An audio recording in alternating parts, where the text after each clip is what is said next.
para a série Saúde na Gestação.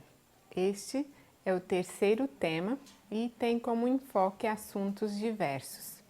O primeiro que vamos analisar é medicamentos e drogas durante a gravidez. Sem dúvida, houve um tempo na história quando o estilo de vida de uma mulher grávida era tão natural e sem complicações que todos os bebês nasciam sem defeitos físicos. Agora, no entanto, nós estamos vendo uma incidência crescente de deformidades na infância, malignidades e também erros inatos do metabolismo, mais do que nunca antes. Nosso meio ambiente poluído e o uso permissivo da química certamente são um fator relevante. A gestante ela deve evitar qualquer tipo de droga e medicamentos. Uma grávida, em média, ela chega a tomar 7 tipos diferentes de medicamentos durante os meses de formação do bebê. Não permita que um desconforto qualquer te leve a ingerir estas químicas, expondo o bebê não nascido a efeitos desconhecidos. Mesmo medicamentos comprados sem prescrição são tão prejudiciais que as receitadas. A lista de medicamentos conhecidos por afetar o feto é longa e crescente, incluindo vitaminas, hormônios, antibióticos, imunizações, anestésicos e outros. E mesmo ingredientes em cosméticos demonstraram causar anormalidades em embriões de pintinhos. Estes incluem certos perfumes usados em cremes, sabões, shampoos, sprays, etc. Então acreditamos que a melhor política é não usar drogas durante a idade reprodutiva, a menos que seja necessário para uma emergência de salvar a vida. E álcool? Um pouco? Autoridades em nutrição materna reconhecem que qualquer quantidade, por menor que seja, prejudicam o feto de forma inapropriada. Então, cuidado com tinturas, com substâncias até medicinais líquidas que podem possivelmente conter uma certa porcentagem de álcool. Na palavra de Deus nós temos o exemplo da esposa de Manoá, a mãe de Sansão, que recebeu um instrutor celestial que indicou os cuidados especiais durante a sua gestação. Em Juízes 13:4 diz: agora, pois, guarda-te de beber vinho ou bebida forte ou comer coisa imunda. Condimentos também podem ter efeito tumorogênico, que leva a originar tumores, e mutagênico, que leva a modificações, mutações celulares, genéticas.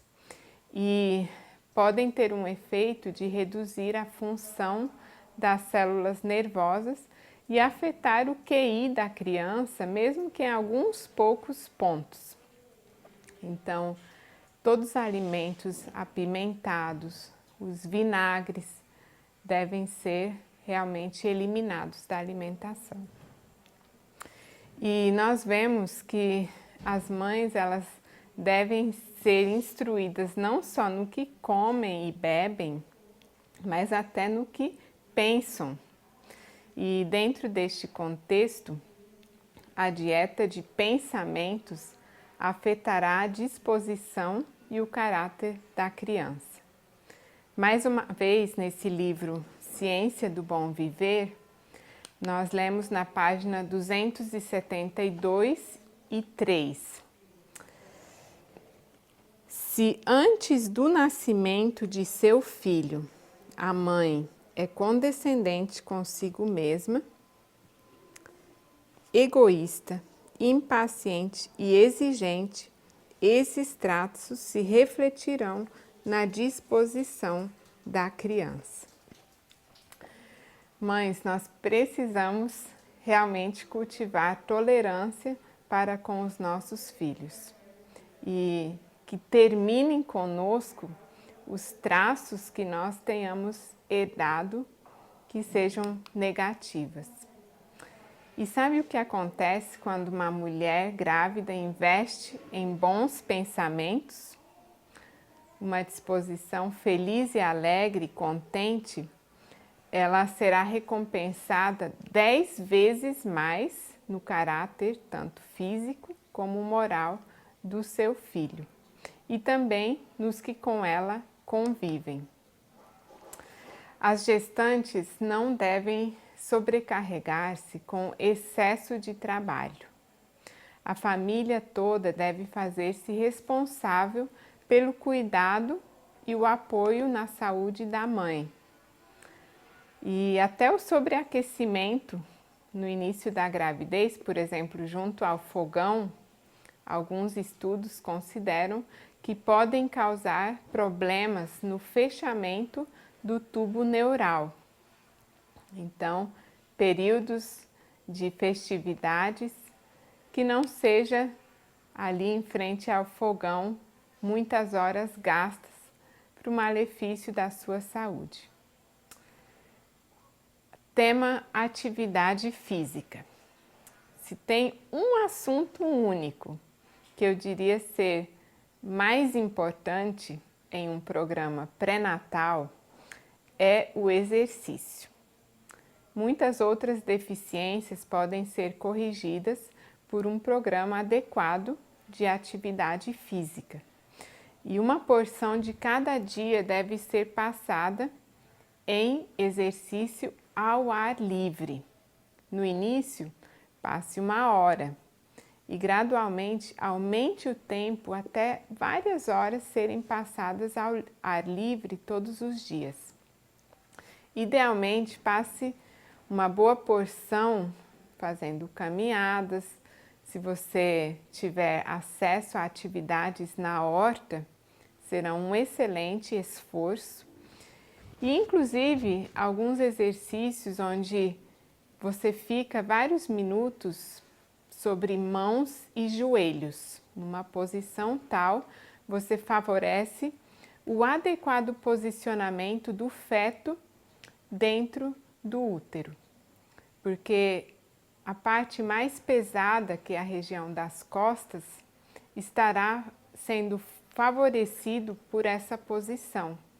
E aí o bebê se ajeita, inclusive tem estudos mostrando que bebês em posição pélvica ou então transversal puderam ser acomodados a uma posição adequada para um parto com esse simples exercício, ficar sobre mãos e joelhos por vários minutos. E também mantenha uma rotina regular. Você fazendo as coisas no mesmo horário todos os dias, incluindo fins de semana e feriados. A hora de dormir, de acordar, as refeições, de exercício, elas irão influenciar o ciclo biológico do seu organismo e também favorecerá a que o parto seja numa hora, num período adequado.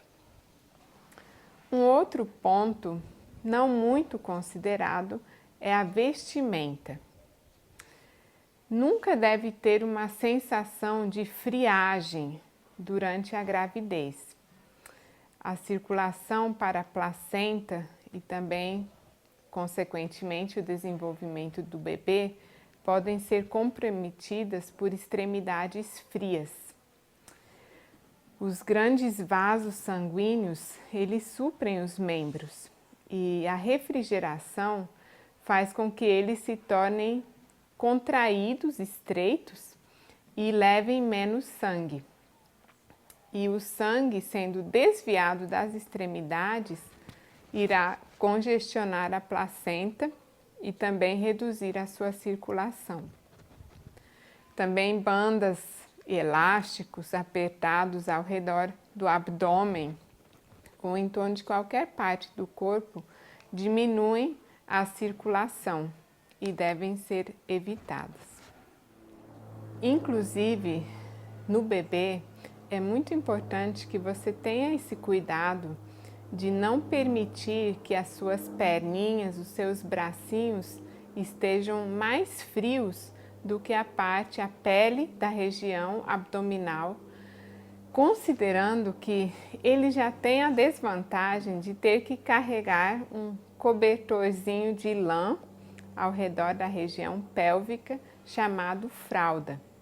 Isso em si já irá favorecer um aumento do fluxo sanguíneo para essa região e, consequentemente, se além disso as extremidades estiverem frias, irá favorecer as cólicas, a congestão na região pélvica.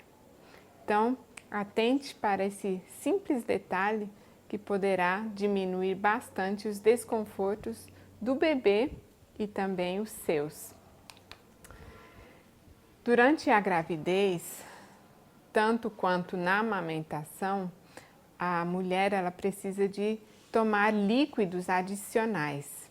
Ela estará armazenando líquido durante a gravidez, há um aumento também no volume sanguíneo e ela vai perder bastante líquido no leite durante o período da lactação.